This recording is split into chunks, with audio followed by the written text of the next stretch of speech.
El proceso de mudanza siempre resulta agotador, pero para Valeria, el cansancio físico no era más que un precio justo a pagar a cambio de su total independencia. A principios de otoño, tras semanas de una búsqueda desesperada y frustrante por los barrios más antiguos del centro de Madrid, la joven diseñadora gráfica finalmente encontró un lugar que parecía hecho a la medida de sus necesidades y de su ajustado presupuesto. El anuncio inmobiliario describía el inmueble de forma escueta, pero al visitarlo, Valeria quedó fascinada. El edificio en sí era una reliquia arquitectónica de finales del siglo XIX, una estructura señorial que conservaba el esplendor de una época dorada ya extinta, aunque ahora mostraba visibles signos de decadencia.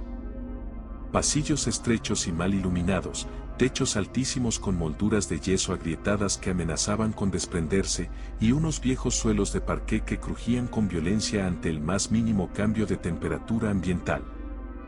Sin embargo, el verdadero tesoro del apartamento se encontraba en el salón principal. Se trataba de una habitación rectangular, amplia y bañada por la luz mortecina de las farolas de la calle. Presidiendo ese espacio, empotrado de forma permanente en la pared central, se alzaba un colosal espejo con un marco de madera maciza recubierto de pan de oro, meticulosamente tallado a mano con motivos florales, figuras grotescas que recordaban a gárgolas medievales. La pieza era tan grande que cubría casi la totalidad del muro, extendiéndose desde el rodapié hasta rozar las molduras del techo.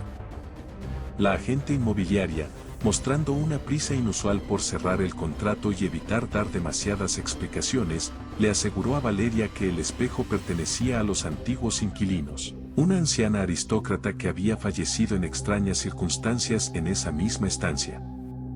Según la mujer, la pieza era demasiado valiosa, pesada y costosa de trasladar, por lo que el propietario del edificio había decidido incluirla de forma gratuita como parte del mobiliario fijo del piso.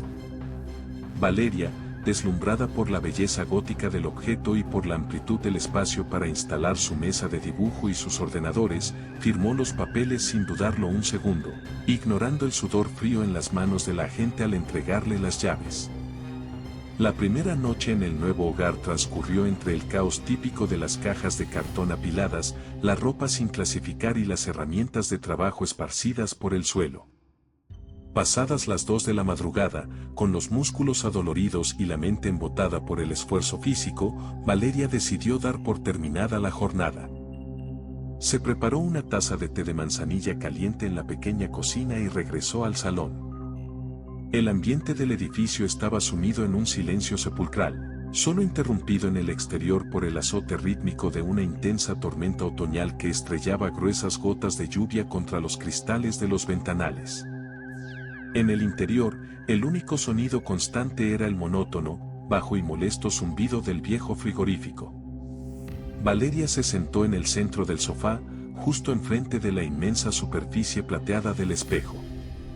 Apagó las luces principales de la sala, dejando encendida únicamente una pequeña lámpara de pie con bombilla de luz cálida que proyectaba largas sombras danzantes sobre los rincones.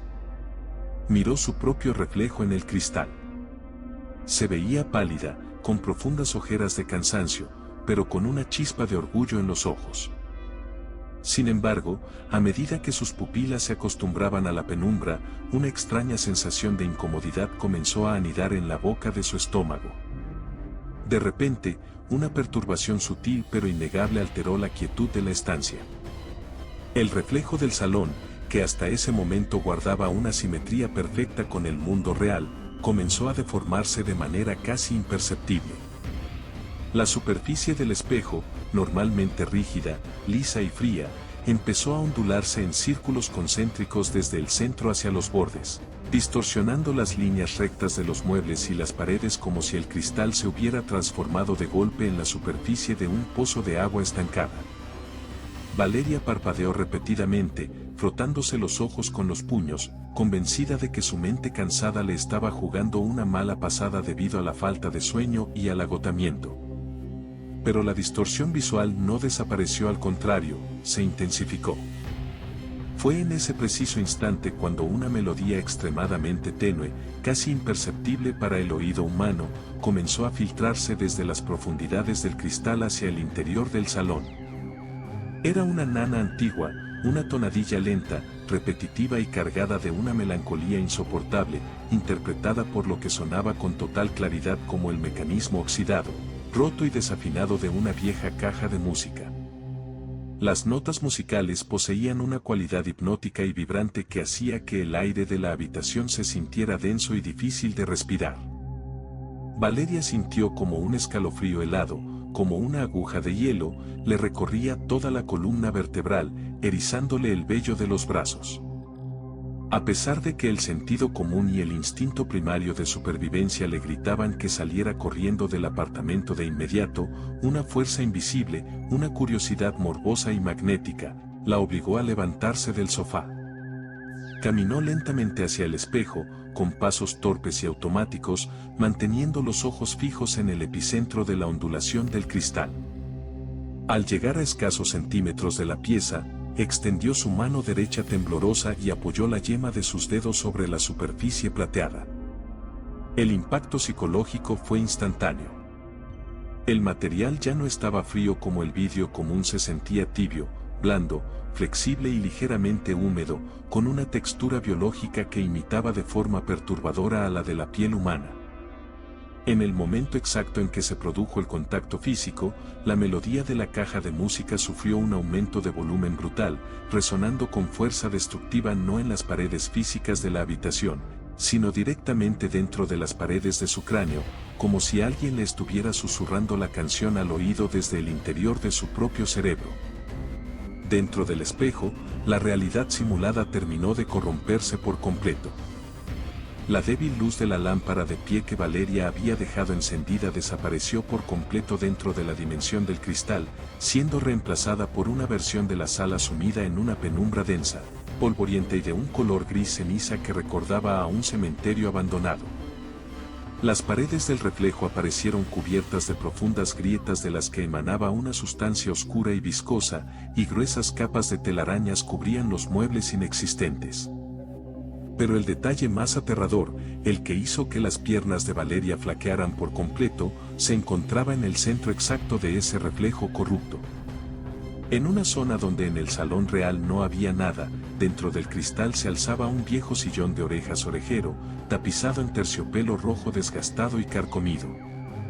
Sentada en ese sillón, una figura humana de proporciones esqueléticas se balanceaba lentamente de adelante hacia atrás, siguiendo de forma milimétrica y obsesiva el ritmo de la tétrica melodía.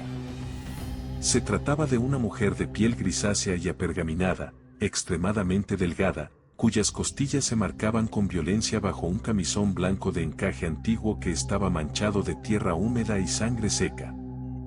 Su cabello era largo, lacio, enredado y de un color negro azabache, y caía hacia adelante cubriéndole por completo las facciones del rostro.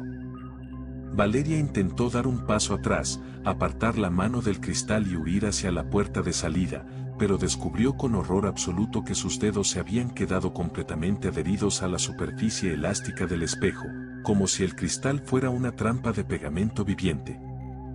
En ese mismo segundo de pánico, la figura del interior del espejo cesó su balanceo mecánico de golpe.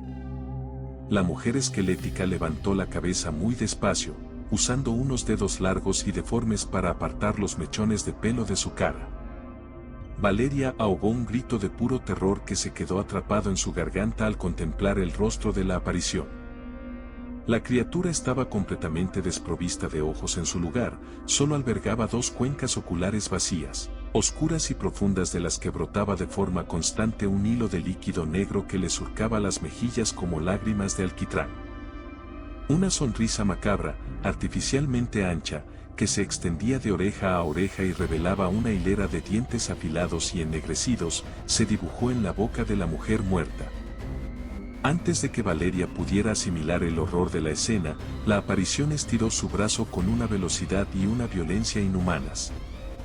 Su mano de dedos asombrosamente largos y rematados en uñas rotas y astilladas rompió la barrera física del cristal, emergiendo hacia el mundo real como si atravesara una cortina de humo denso, y se aferró con una fuerza descomunal a la muñeca derecha de la joven diseñadora.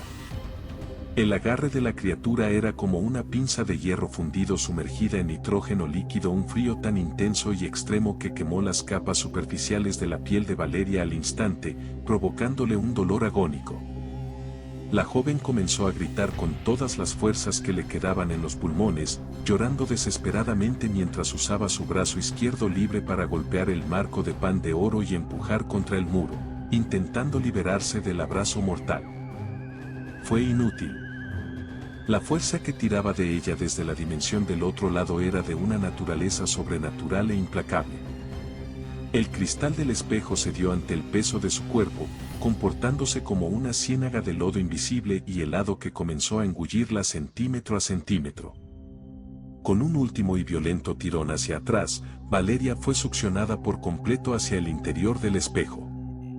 El aire se le escapó de los pulmones mientras atravesaba la barrera flotante, experimentando una horrible y claustrofóbica sensación de asfixia, como si estuviera ahogándose en las profundidades de un océano congelado. Cuando finalmente el movimiento cesó y cayó de rodillas, el suelo bajo su cuerpo ya no era el parqué limpio de su piso, sino tablones de madera podrida, húmeda y cubiertos de un denso polvo gris. Al levantarse de forma torpe, frotándose los brazos para intentar entrar en calor en medio de ese frío ártico, Valeria se dio la vuelta y miró hacia el cristal desde el lado opuesto. Al comprender la magnitud de lo que había sucedido, el desaliento más absoluto se apoderó de su ser. Las posiciones espaciales se habían invertido por completo. Ella se encontraba ahora atrapada dentro de la dimensión muerta e invertida del espejo, observando su salón real a través de lo que ahora parecía ser una ventana de vidrio grueso e indestructible. Desde su nueva perspectiva, su apartamento original se veía completamente desierto, cálido, seguro, pero inalcanzable, como un oasis en mitad del desierto. Corrió hacia la superficie y comenzó a golpear el cristal con los puños cerrados con toda la desesperación de la que era capaz, gritando nombres y pidiendo una ayuda que sabía que no llegaría. El material se había vuelto tan duro, sólido y frío como el diamante, no emitía ni un solo sonido al ser golpeado y no mostraba la más mínima vibración. No había forma física de romper la barrera desde el interior de la prisión. Mientras las lágrimas de terror corrían sin control por sus mejillas, Valeria sintió una ráfaga de aire helado a sus espaldas, impregnada de un olor nauseabundo a cripta y a flores podridas. El sonido de la caja de música cesó de golpe, siendo reemplazado por el crujido seco y constante de unos pies descalzos y huesudos arrastrándose sobre la madera rota de la habitación muerta.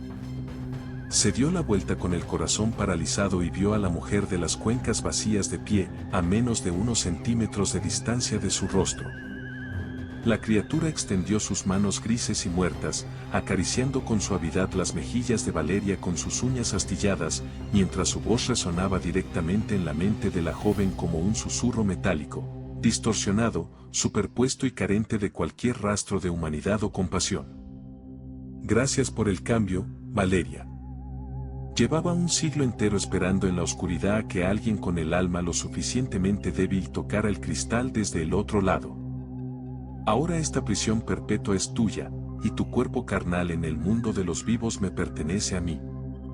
Valeria intentó abrir la boca para suplicar clemencia, para negociar, para emitir un último chillido de auxilio, pero descubrió con horror que sus cuerdas vocales ya no funcionaban. En ese vacío absoluto de su garganta no brotó el más mínimo flujo de aire. Poco a poco, sintió como sus extremidades comenzaban a perder toda la sensibilidad térmica y motriz, tornándose rígidas, frías, pesadas y blanquecinas, como si las células de su cuerpo se estuvieran transformando gradualmente en una fría estatua de sal en mitad de la penumbra eterna del espejo. Mientras perdía la capacidad de moverse, vio a través del cristal como su propio reflejo, ahora controlado por la entidad maligna, se daba la vuelta en su salón real, caminaba con una sonrisa grotesca hacia el sofá, se sentaba y tomaba la taza de té de manzanilla con un movimiento perfectamente fluido y humano. Al día siguiente, a media tarde, Los vecinos del edificio llamaron a los servicios de emergencia y a la policía local debido a un fuerte y persistente olor a humedad estancada y a una extraña filtración de agua oscura que goteaba desde el techo del apartamento inferior. Cuando los agentes de la ley derribaron la puerta principal con un ariete, encontraron el piso de Valeria en perfecto orden, limpio y sumido en un silencio absoluto que resultaba incómodo.